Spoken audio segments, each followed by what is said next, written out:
الحمد لله رب العالمين نحمده ونصلي على رسوله الكريم أما بعد أعوذ بالله من الشيطان الرجيم بسم الله الرحمن الرحيم إن الدين عند الله الإسلام خيركم من تعلم القرآن وعلمه صدق الله العظيم وصدق رسوله النبي الكريم سبحانك لا علم لنا إلا ما علمتنا إنك أنت العليم الحكيم رب اشرح لي صدري ويسر لي أمري واحلل عقدة من لساني يفقهوا قولي اللهم صل على سيدنا محمد وعلى آل سيدنا محمد وبارك وسلم. السلام علیکم ورحمۃ اللہ وبرکاتہ.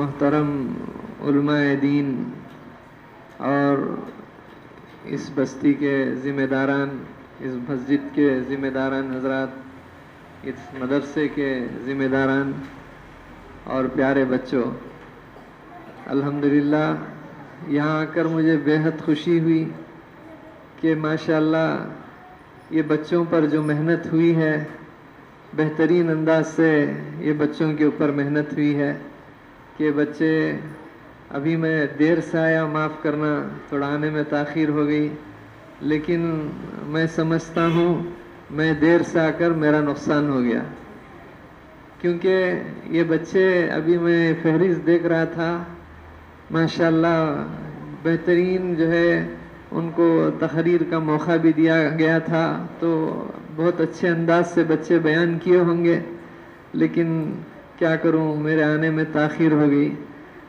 ماشاءاللہ جو میں نے دیکھا کہ نماز کا طریقہ، ایک ماشاءاللہ ایک چھوٹے امام صاحب بہترین انداز سے جو ہے نماز کا طریقہ سکھا رہے تھے، اور جنازے کی نماز، عید کی نماز، ماشاءاللہ یہ محنتوں کی وجہ سے ہی یہ ہمیں دیکھنے کو آج ملا ہے. اس کے پیچھے بہت محنت ہے. حضرت بول رہے تھے یہ ساڑو بھونی ہے، کیا ہے حضرت تینوں؟ سالے بھونی ہے. ماشاءاللہ دیکھو، سالے بھونی ملے گا تو کیا محنت ہوتی، اس کا اندازہ ہم نہ لگتا ہے. دین کے کاموں میں بھی سالے بھونی مل کر جو ہے ماشاءاللہ بہترین طریقے سے یہاں بچوں پر محنت کیے ہیں، یہ مسجد کو آباد کرنے کی فکر رکھتے ہیں. ماشاءاللہ اللہ قبول فرمائے، اللہ ان کی جوانی میں برکت عطا فرمائے، اللہ انہیں دنیا اور آخرت کی کامیابی عطا فرمائے. الحمدللہ اللہ ہی کے لیے تمام تعریف ہیں کہ اللہ ہی کا کرنا ہے کہ اللہ ہی نے جو ہے ہمیں ایمان والا بنایا، اور جو اللہ تعالیٰ کا احسان کہ ہمیں جو ہے آخری نبی، عالمی نبی حضرت احمد مجتبیٰ محمد مصطفیٰ رسول صلی اللہ علیہ وسلم کی امت میں پیدا فرمایا، تو ہماری یہ بڑی خوش قسمتی ہے. اللہ تعالیٰ نے جو ہے ہمیں اتنا بڑا انعام عطا فرما دیا، تو ہمیں کیا کرنا ہے؟ ہمیں اس ایمان کو بچانا ہے، اس ایمان کو بچانا ہے. ہمیں جس مقصد کے واسطے اللہ سبحانہ و تعالیٰ نے پیدا کیا، وہ مقصد میں ہمیں کامیاب ہو کر اس دنیا میں سے جانا ہے. دیکھیے یہاں پر ایک نماز پڑھی گئی جو زندے لوگ پڑھتے ہیں، وہ نماز کی جو ہے طریقہ دکھایا گیا. آپ سب دیکھیں نا، جو زندے لوگ پڑھتے ہیں وہ نماز کا طریقہ دکھایا گیا. یہ ایک نماز کا طریقہ دکھایا گیا، جب آدمی مر جاتا ہے تو اس کے لیے نماز پڑھی جاتی ہے، وہ طریقہ بھی دکھایا گیا. یہ دونوں نمازیں ہیں، لیکن یہ ایک نماز ہے خود پڑھنے کی، یہ ایک نماز ہے اس کے لیے پڑھنے کی، اس کے لیے مغفرت کے لیے پڑھنے کی. لیکن ہمیں سب یہ جان لینا چاہیے کہ ہمیں اس دنیا میں اللہ سبحانہ و تعالیٰ جب تک ہمیں اس دنیا میں زندہ رکھے ہیں، ہمیں خود جو ہے نماز کی پابندی کریں. کوئی بھی نماز جان بوجھ کر ہماری نہ چھوٹے، کیونکہ ایمان کے بعد یہ پہلا فریضہ ہے، جو فریضہ ہمیں ہر حال میں ادا ہونا ہے. حضور صلی اللہ علیہ وسلم سے پوچھا گیا کہ یا رسول اللہ صلی اللہ علیہ وسلم، مسجد میں نماز کو آ کر پڑھنے سے کوئی مجبوری ہے؟ تو وہ کیا مجبوری کی بنا پر جو ہے مسجد میں آ کر نماز پڑھنے سے جو ہے ہمیں چھوٹ مل سکتی ہے، اجازت مل سکتی ہے؟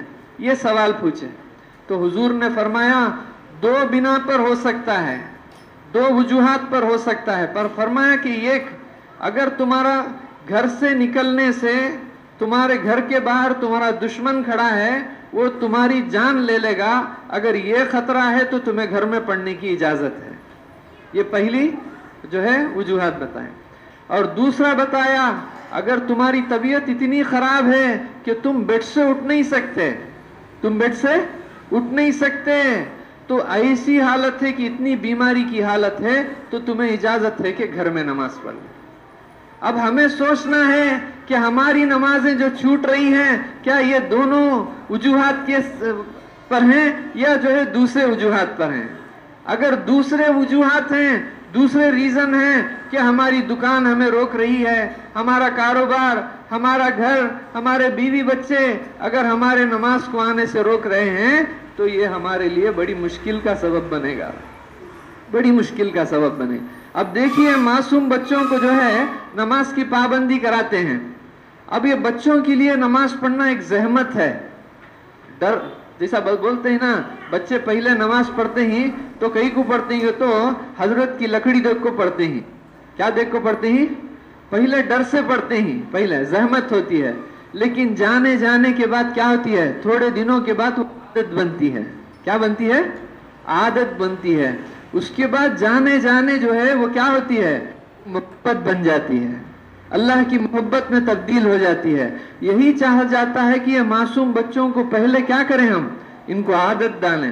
یہ جو ہے جو امام صاحب ہیں یا جو مدرس ہیں یہاں پر یہ جو بچوں کو جو ہے نماز کی پابندی کا جو ہے ان کو شوق دلائیں، اور ماں باپ جو ہے بچوں کو جیسا حضور صلی اللہ علیہ وسلم نے فرمایا 7 سال کی عمر میں بچوں کو نماز کو لے کر آؤ، اگر 10-11 سال کی عمر میں نہیں پڑھتا ہے تو اسے مار کر نماز پڑھاؤ۔ اگر میں یہ بچوں سے سوال کروں، بچوں تمہارے سے ایک سوال کرتے ہیں، جواب دیں گے کہ سچی بولنا با، سچی ہاں بولیں گے؟ اچھا، تمہیں نماز کو آئے نہیں کر کو تمہارے ابا نہیں تو امی مارے کر کو کونتی بھی ہاتھ اٹھاؤ دیکھیں گے؟ سچی بولنا، بولو اٹھاؤ۔ میں سوال پوچھا، سمجھے کہ تمہیں نماز کو گئے نہیں کر بولو تمہارے ابا نہیں تو امی تم نہ مارے کیا؟ تم نہ کیے مارے کیے؟ آہا ماشاءاللہ، تم نہ بھی کیے؟ آہا ماشاءاللہ، آہا اچھا چلو پرانی الحمدللہ 6-7 تو ماشاءاللہ بتائے کہ ہے نا ان کے ماں باپ جو ہے ان کو مار کر جو ہے مسجد کو بھیجے نماز کو۔ یہ کیا ہے؟ یہ حضور صلی اللہ علیہ وسلم کی سنت کی اتباع ہے۔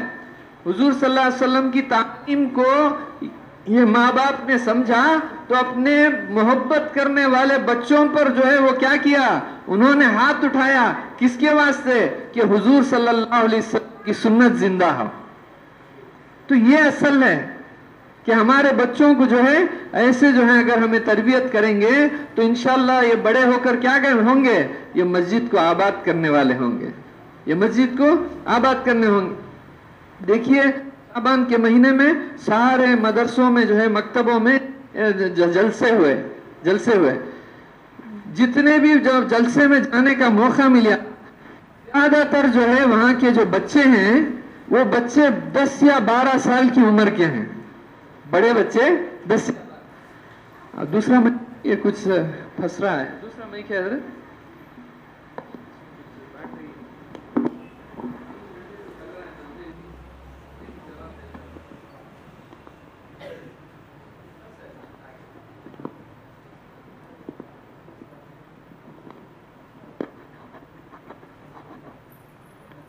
تو میں بتا رہا تھا کہ جتنے مکتبوں میں گئے بچوں کی عمر کیا دیکھا میں؟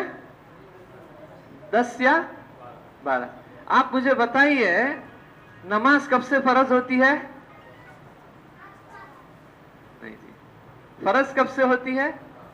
جب سن بلوغت ہوتا ہے، مطلب ایک 14 سال کی عمر میں مرد بچوں کو نماز فرض ہوتی ہے۔ اب یہ بچے جو ہے 10-12 سال کی عمر میں یہاں سے ناظرہ قرآن پڑھ کر فارغ ہو جاتے ہیں تو ان کا تعلق مسجد سے چھوٹ جاتا ہے۔ کیا ہوتا ہے؟ مسجد سے۔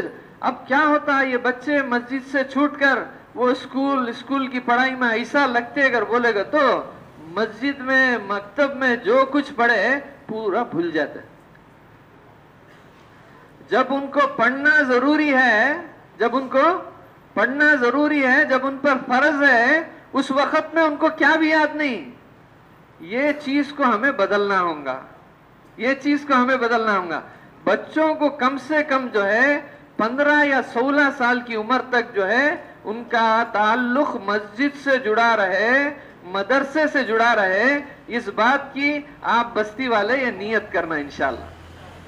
اگر یہ کریں گے نا, یہ کریں گے نا, تو آپ دیکھیں گے تھوڑے سالوں میں مسجد میں نوجوانوں کی تعداد بڑھیں گی. اب کیا ہوتی, نوجوانوں کی تعداد ہمیں دیکھتے ہی بڑے عمر والے مسجد میں رہیں گے نماز میں, بڑے عمر والے مسجد میں. کیا ہوا, کیا ہوا, یہی ہوا کہ نوجوان جو ہے جب ان کو نماز پڑھنی تھی اس وقت وہ مسجد سے دور ہو گئے. تو بس یہ فکر ہمیں دلانا ہے. ایک آخری بات کہہ کر میں اپنی بات کو ختم کرتا ہوں. اللہ سبحانہ و تعالیٰ فرماتے ہیں ان الدین عند اللہ الاسلام, کہ اللہ کے نزدیک جو ہے دین اسلام کے سوا اور کوئی طریقہ پسندیدہ نہیں ہے. حضور صلی اللہ علیہ وسلم نے فرمایا بنی اسرائیل کے 72 فرقے تھے. کتنے؟ 72. 72 فرقے کا تو تمل میں کیا بولتے ہیں سر؟ سب اردو جی, کوٹم. 72 کوٹم بنی اسرائیل کے, اتنے فرقے. حضور فرمائے کہ میری امت کے جو ہے 73 فرقے ہوں گے. کتنے؟ 73. اللہ اکبر. یہ ذرا غور سے سن لو, میری بات ختم ہو جاتی ہے. آخری بات ہے. بچہ ذرا بیٹھ جاؤ, بیٹا ذرا بیٹھ جاؤ, ذرا بیٹھ جاؤ, تمہیں ہو گیا, بات ہوگی, بیٹھ جاؤ. کتنے فرقے بولے؟ 70 پر 3 بولے. صحابہ سے فرمایا, اور فرمایا کہ یہ 73 فرقے میں صرف ایک فرقہ کامیاب ہوگا. کتنے ہوں گے؟ صرف ایک. جو 70 پر 2 ہی 72 72 کوٹم, انہوں سب کیا ہوں گے؟ وہ سبھی جو ہے گمراہ ہو جائیں گے. اب فکر کی بات ہے کہ نہیں میرے بھائیو؟ فکر کی بات ہے کہ نہیں؟ بڑی فکر کی بات ہے. 73 میں سے ایک جو ہے فرقہ جو ہے وہ کامیاب ہوگا, باقی کے سب جو ہے گمراہ ہو جائیں گے. تو صحابہ بڑے فکر مند ہوئے, پوچھے یا رسول اللہ صلی اللہ علیہ وسلم وہ کون سا فرقہ ہوگا جو کامیاب ہوگا؟ تو کون سا فرقہ ہوگا جو کامیاب ہوگا؟ تو حضور صلی اللہ علیہ وسلم نے فرمایا جو میرے طریقے پر چلے گا, جو حضور صلی اللہ علیہ وسلم کے لائے ہوئے دین پر جو چلے گا اور صحابہ کے طریقے پر چلے گا وہ کامیاب ہوگا, باقی سب جو ہے گمراہ ہو جائیں گے. اللہ اکبر.